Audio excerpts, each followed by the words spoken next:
अब एक बात एकदम शांत रहोगे। क्वेश्चन नंबर आपका बेटा जी पहला है एक्सरसाइज 7.2 का। इसमें क्वेश्चन क्या था कि एक समद्विबाहु त्रिभुज एबीसी, यहाँ पर समद्विबाहु त्रिभुज है बेटा एबीसी, ठीक है, जिसमें ए बी बराबर ए सी दो भुजा दे रखी है, ए बी बराबर ए सी दे रखा है। उसके बाद ये कह रहा है कोण बी और कोण सी के समद्विभाजक परस्पर बिंदु ओ पर प्रक्षेपित करते हैं, ये चेक करो, ठीक है।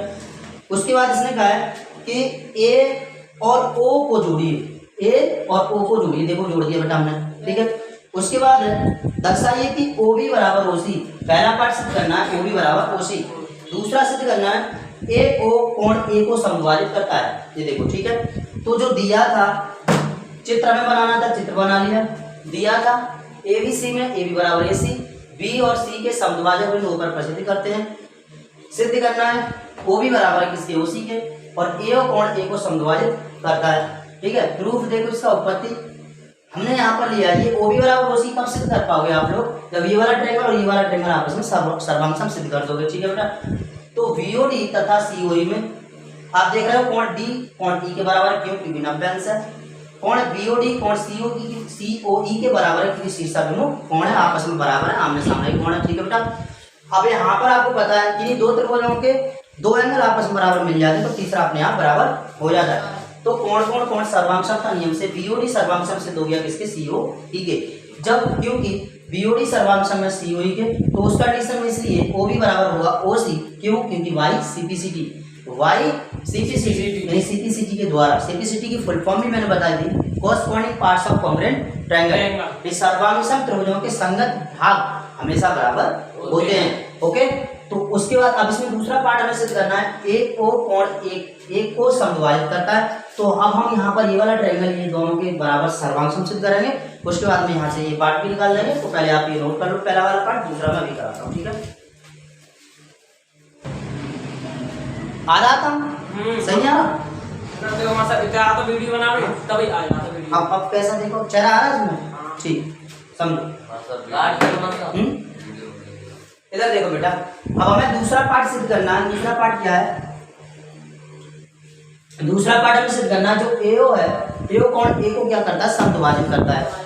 तो क्या करेंगे यहाँ पर बेटा जी, एक त्रिभुज तो ये है AOD और एक ट्रायंगल ये है AOE, समझ आ रहा है क्या।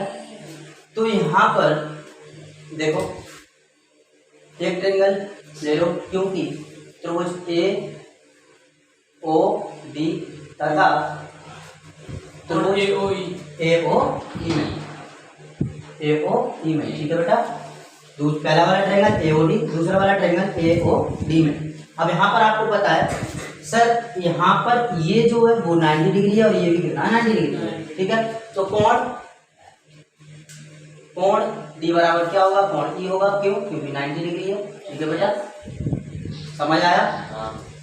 कोण D बराबर E 90 डिग्री है।